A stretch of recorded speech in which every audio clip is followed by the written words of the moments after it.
Shedde. I'm film critic and senior program advisor to the Toronto International Film Festival. And I'm here at TIFF with the fantastic team of Yellow Bus from the UAE. This is Tannishtha Chatterjee, of course, the lead actress. Hello. This is Nadia Eliewat, the producer from Jordan. Hi. This is Wendy Bednarz, an American director from the UAE. Congratulations on a fantastic film, and you had a wonderful response at the festival. Tell us a little about, this is your 8th film at TIFF, Tannishtha. You're like veteran at TIFF. From a whole lot of work from, I think, Brick Lane, but also Schatten der Zeit, Shadows of Time, and the latest being, I think, Angry Indian Goddesses, a whole body of work. Yes. What does it feel to be like a veteran returning to TIFF? I think it feels wonderful, and this is a very special film for me, Yellow Bus, because it is about motherhood, it's about mothers, and it is like a lot of women coming together to make this film. Wendy Bednarz, who's written and directed the film, she's American, a mother and a woman. Nadia Eliewat, who's from Jordan, and our main producer, who's also a mother. And so we had... Yourself, yes, I'm a mother, and the thing is that on sets we had mothers and children, behind and in front of the camera, and babysitting each other, and to have that sort of a crew, and a very, very multicultural, women-driven crew. Our cinematographic the department was from Tunisia, we had people from Jordan, from Lebanon, from Egypt. My co-actress Kinda Alush, who's a huge star, in that region, and she's from Syria, Egyptians. Like, it was so beautiful to work in such a multicultural setup. A beautiful experience. Tell us about the response at TIFF to the film. Yes, we had one screening, and we are having a second screening tonight. And the first screening was houseful, and people, it's a heartbreaking film. So it's really difficult to say that, people were like this after watching the film, but they were like quiet and numb, and I'm not just saying this, but I heard people, like the first 10 minutes of the film, when something like really terrible happens, and I could feel and hear the tears in their eyes, so it is, it's a beautiful film, it's a cathartic film, but it is also heartbreaking, and that's the kind of response we've had from the audiences. The questions that were asked were so deep and emotional, and the way people came and hugged us, especially women, I would say, men as well, but I think women relate to it in a much deeper way, because it's about these mothers' journeys, right? Sure. It is also about family, and how different individuals deal with grief. Sure. And so it's quite complex and nuanced, and I would like Wendy to actually talk more about it. Of course.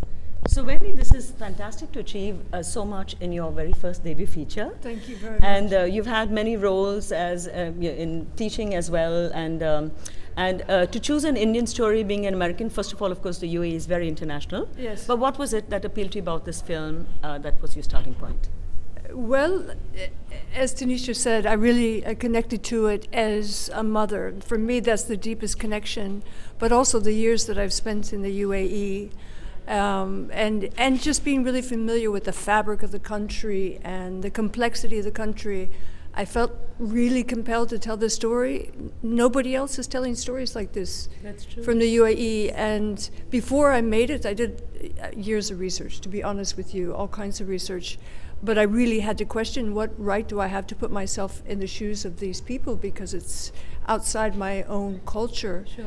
And so I did examine my positionality, but for me it was really about making a film that was authentic, that told the story truthfully, with people, cast, crew, producer, all of us who reflected the cultures in the film, because otherwise I would never be able to make a film like this. Sure. So I think there's a little bit of the stars aligning.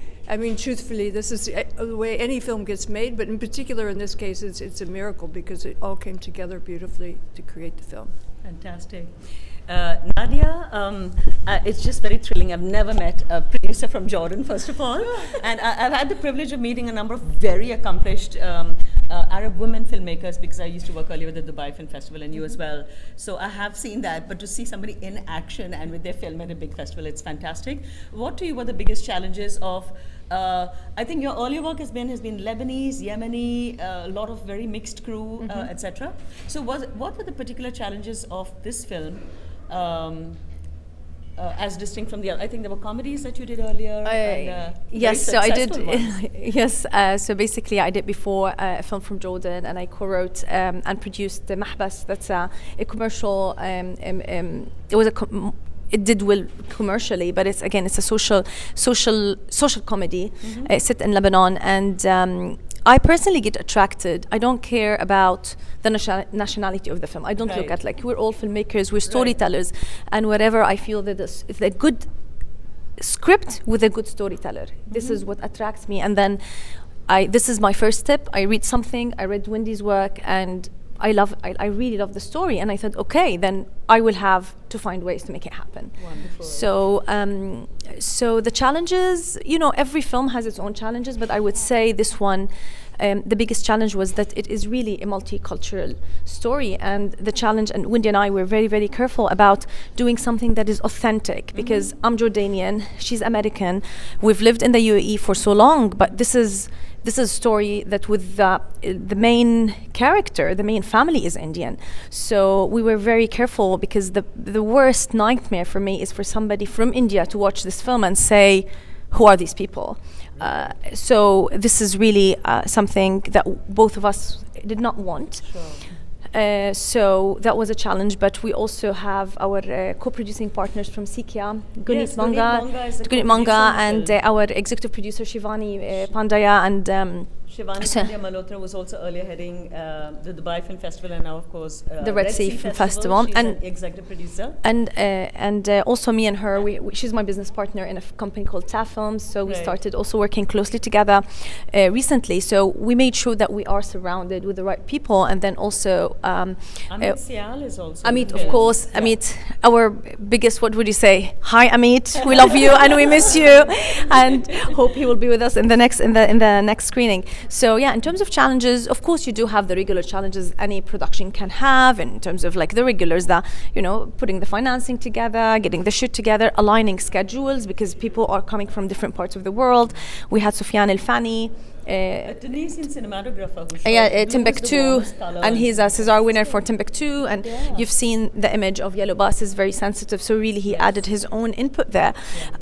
So you do have those challenges, but also for us we had a much bigger challenge with originality, and I think to get it original, and also Wendy did tons of work. Like, I have to really give her credit. She did tons of work, and at some point I needed her to do something else, like, Wendy, you need to meet so and so. She's like, I'm working on the translation. So she was so keen on that. She was very particular. At some point we had a screenplay that is maybe 3 pages long, because she had all the words written in the original language, and then in English, so she would when she hears it. So, and we had, of course, people on set to help, and she used to have every morning a meeting with Amit and Tannishtha before breakfast to go over the scenes together again after all of this, to make sure that things it was right. And we're very happy. To be honest, I don't want to take much of your time, but in the screening, there was a gentleman from India, and he said it was really beautiful. He said, I watched this, and as an Indian, I'll tell you got it right. Wonderful. So for us, I think that's the biggest achievement. Wonderful. Yeah. I wanted to ask Wendy, did you have, you would have obviously have done a lot of research, because there's a lot of, I think kind of it's also how an Indian viewpoint and an Arab viewpoint on the issue of accountability and justice and death. Right. That is the whole point of a cultural, different ways of looking at the same issues. Yes. And I was curious whether you had Tannishtha bring in other elements which kind of allowed her to enter the script and the screenplay in addition to what was already written. And also, as a woman and a mother and all of that. Because it's at the end, it's an emotional core, right? It's an emotional core, and Tannishtha drives the film. The Ananda character really, really takes this film for a ride. The collaboration was incredibly special, I mean, beginning with trust and communication, but Tannishtha bringing herself, I mean, I so many times, even in the editing process, I look at the footage and there are so many choices. Sometimes you cut a performance, and yes, editing is cutting, but with Tannishtha it was which one do we take, because they're all so incredibly good and they're different. Right. And which is, for me, I can't think of anything better. It's a gift, honestly. Yeah. It's a gift. But we had a lot of conversations, and really, you know, sometimes we didn't agree, which is a good thing. Sure. Sometimes the debates that go back and forth, you come to something that's even better. So it's a discovery process. You don't want any of this to be stale. You want to, even when you're on set, it's written, we're working, it needs to be fresh. And Right. and so I'm grateful for all of our conversations. So and yes. Yeah. May I just add a funny please. anecdote? Yes. We had a Hindu priest on Yeah, on speed dial. On speed dial. Ask him the auspicious moment to shoot. So whenever, like, it's like calling a mufti in the, you know, in the Islam culture, you call a mufti, and every time, like, we have a discussion about something, she's like, I'm gonna call my Hindu priest, and she would ask the question. That is funny. It's like in India, we always start with the Nariyal Nariyal and pouring, breaking the coconut. yeah. Auspicious. Ganpati Bappa, yeah. That is funny. Yeah. I wanted to ask you what you were able to bring to the screenplay and to the process that wasn't already there in words, which you would have already done tons of research, but I think it becomes a little more organic as you enter Yes. the creative process. Yes. Can you tell us a little about that? And also about what it meant to you to have a daughter yourself, Yes. and what that emotion, what that allowed you to, the richness that it allowed you to bring to the film. So I think, like, you know, in terms of the basic journey of the character, it was all there in the screenplay. And I always say this, that when the moments of a journey of a character is written so well, the less an actor does, the better it is. And this is something that Nasiruddin Shah sir told us many years back when I attended his workshop, that if it's not written right, the best actor in the world can't do anything about it. If it's written right, all you need to do is just play that moment as truthfully as possible. And that's what I tried to do. Having said that, the collaboration that we had is, a lot of times Wendy had written certain things very specifically in English. And it was so good and so to the point. And sometimes in the Hindi translations that we were given, both Amit and I, we felt, no, this is not correct. Yes, and we had a lot of debates there and said that, listen, it's so good in English, but it's too textual when I just translate it in Hindi. It doesn't work in the similar way. So we have to make it culturally contextual. And how would you actually express this? Maybe you're saying a little more and sometimes a little less than what you've written in English. Because sometimes Wendy would be like, but this is only those 3 words. Why is it so long in Hindi? I'm like, because if I say only those 3 words in Hindi, it just sounds like I don't belong to 21st century. I'm like some 14th century language, something else, you know. It's not true. Yeah. So these are like those cultural things that we would bring in, and both Amit and I would always discuss it, and you know, and I grew up in Delhi. I mean, though I'm Bengali, my Hindi is pretty good. Yeah. So I could also always contribute to that. Yeah. So those were things, and even with the children, we could actually work a lot. And as a mother, I think it really, on the one hand, it really helped, because I know that I've played a mother in many films before, but this time it was different. A, because also the story, and B, I personally could really be that person so much more. And it was cathartic and heartbreaking on the one hand, because every time I saw that little girl who played it, and I thought about Radhika, it just, even when I think about it now, yes, I just couldn't imagine. Yeah.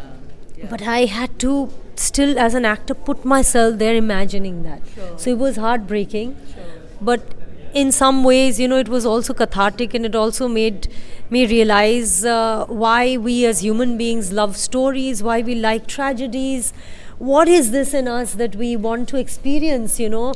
Is it madness? What is it? You know, maybe we want to experience different emotions and feelings without actually going through it. That's why we love reading stories, watching films, and that's the madness of being an actor, that we torture ourselves with these emotions and try to be as truthful to real feelings and moments, and then just get out of it. And that's a cathartic process. It's a spiritual process. I can't explain how it is. Only actors and writers can probably explain what it is to just go through that, and why do we do it. But I think as viewers also, I mean, I think that's why we love tragedies. We don't want it in our lives, but we like to experience those emotions. And so I think as a mother, it was this whole dichotomy that we were constantly, I was also like, I mean, as a writer, I guess, I mean, Wendy, you want to add something to it? I do want to add something. Please, yes. Tell us, first of all, a little bit about the story so the viewers know, and then share your... Yes, of course. It's the story of an Indian family who come to the Gulf chasing their dream of a better life. They put their 2 little girls on a school bus, and only one comes home. And essentially it becomes the mother's journey to find the truth. I think she knows the truth, that not maybe one person is to blame, but it's her journey really fighting. She lives in a world where she doesn't really have a voice, so she has to find that voice. And what makes it specific is that the Gulf has a very constructed socio-economic world. It's very particular to that part of the world, so she has to traverse through this world. Do you want to add something to the mother part? Pardon? I do. I want to say that it's also a humanist story. I mean, you asked me what attracted me to it. Yes. And yes, the initial impetus was definitely because I'm a mother, and I just could not imagine. But I also began to think about the other people in an incident like this, and how they would feel. The bus driver is told, "Don't talk to the children," but yet he's accountable in this world. The attendant is distracted. The school owner, everybody has their own lives going on, and I really thought a lot about what it would mean, because we're all human, so we make mistakes. I make my share of them, but to have tragic consequences. True. To be distracted and to have something like this happen. It's terrible, but it's very human. So I felt a lot of empathy as I was writing this for all of the characters. A connection to all of them. Yeah. For you, was it also really, in hindsight, when you wrote the screenplay, was it essentially like Indian versus an Arab view of the same issues, and seeking truth, seeking justice, seeking redemption, seeking forgiveness, and moving on? Different ways of looking at the same thing. Was that? Yes. I mean, culturally, yes, there's different ways of looking, and this is part of it. Right. There are also these 2 characters, Mira and Ananda, in a very different part of Abu Dhabi, living very different lives, and so their experiences of it are going to be different. Even the mourning process for all of the characters is going to be different. You have to imagine the little girl Ravina, who's 11 years old. Well, my daughter's 16 now, but I mean, I know how children are. They sometimes are very selfish. They don't have the capacity to understand. Right. And the father who's trying to keep the family together, it does not mean that he's not grieving deeply inside. Absolutely. Yeah. But he's not going to grieve in the same way that Ananda grieves. And so for all of the characters, I really try to put them on their own journey. Yeah. I think it's really important. It's not one size fits all. Sure, absolutely.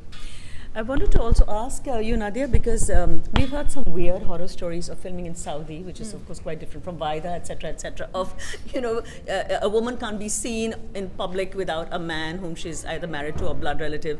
So she was sitting in this van with a walkie-talkie, just shooting on the street 5 feet from her, and, for Vaida. So all kinds of weird stuff. Obviously, UAE is going to be different. But tell me whether it was any way different from what you know as filmmaking in India or anywhere else in the world, because of cultural specificities that may have been a challenge to work.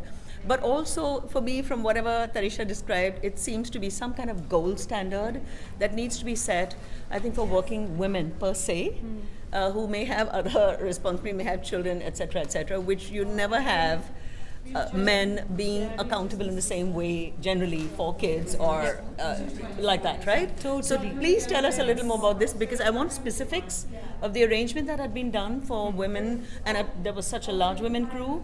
Tell me what all was done to make allowances and include the fact that yes, women also have other responsibilities and we can still get the best out of them. Tell us a little more. So I'll start with myself. I have 2 children and they're young, and but also I have to be very honest, a very supportive husband. So he took care of them 24/7, and he would bring them on set to have breakfast and leave. So shout out to Marwan, because he was really helpful, and I'm grateful, not for the fact that he's taking care of the children, because I do believe that is also his responsibility, but just to have this to be grateful for everything grateful. They do. No. That's a tragedy. No, I mean I'm grateful for his support, in general, but not that I believe that it's a woman's role only to take care of the kids. Right. But for Wendy, for example, we had her son Casimiro. Sometimes she doesn't have help, then it's the day off of the nanny, and Casimiro would come on set and we'd hang around. So, and sometimes it will drive our sound guy crazy, because he would and he wants to play, of course he wants to play, but it was so sweet to have him. He was like great energy, and but sometimes he would like to play just really under we were shooting the police station, and he would really like to play in a certain spot that is really under the window of where we're filming, and I have a sound guy come out to me, "It's not a nursery, Nadia." I was like, in here it is, I'll take him, because I understand he wants the sound to be right. But so I think we're of course we're catering for nannies on set, and we didn't have nannies on set, like we were doing that. I would like to add something. So with Casimiro, I was playing one day, you remember, in the school, and so we were playing a lot of games, and we were shooting in a school, so there was stuff around for kids, for drawings and making stuff and all. So in the middle of doing all that, I had to leave for my scene, and he was playing hide and seek with me, and he went under a table with a lot of dirty stuff in it, and he expected me to go inside, and I said, "Listen, if I do that, your mother's going to scold me, because I'll ruin my costume." The other thing I wanted to add is, this was actually the first time Nadia actually offered me that my daughter can travel with me for those 6 weeks, and the production will take care of everything and pay for her flight, and there will be an attendant and everything. I mean, I decided against it because she was in school, and I didn't want to pull her out of school for 6 weeks, but this offer was there. Yes, this is good to know. This is why I'm asking. Yes, so that was like really, I was just so happy to have that offer. Sure. So beautiful. And she told me that we all have kids and all, and she'll feel like taken. And my co-actor as well, Kinda, she has a daughter. She had her daughter. So this was an ideal situation. It doesn't work like that all the time. No, but I'm just saying it should be standard practice, and not only because you're women director. But to be honest, I think this is important, because I have another project with a colleague of mine who's a mother also. She's a film director, and once we were invited, or we're supposed to be invited, to a film lab with Sarah Ishaq. She's my director on my next film, and then her baby was 3 months old, so she's a newborn. She's still breastfeeding. And this lab said, "We can't cater for baby. You come without him." And we said, "We can't. We're not coming. We're not coming. Like we're not like." And I felt like there was really, people have to pay more attention to this, and film labs have to be more inclusive and understand that women, he depends on her, like. Correct. And just having to say, but you have to be included with all the participants, and then it prevents some women from doing what they want because of this responsibility. Because to be honest, we are lucky to be able to have access to nannies and somebody to self-care, but some in certain cases you don't have this support. So this is for the first question. For the second question, we filmed in Abu Dhabi, and the thing is, in UAE, it's a very strong media industry in terms of shooting commercials, but not much film. So the number of films that have been shot there, it's not many, but it is growing. So finding the right crew that is based in UAE, that has done film before, was a challenge, of course. The Film Commission helped, to be honest. They really, really extend their help, and they were very, very supportive in that sense.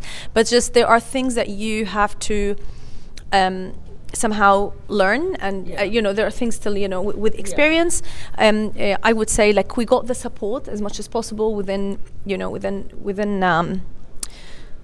the circumstances and the resources available, but it just was finding the crew. And I think now, after that, it's growing and growing. And actually, some of our crew members, then after that, they got a residency. They got residency in UAE as creatives. Wonderful. To be able to be hired. So I think it was really, really an achievement. And actually, Natalia said in our opening remarks that we even didn't know that. Yellow Bus is the first UAE, the film from UAE ever to open at TIFF.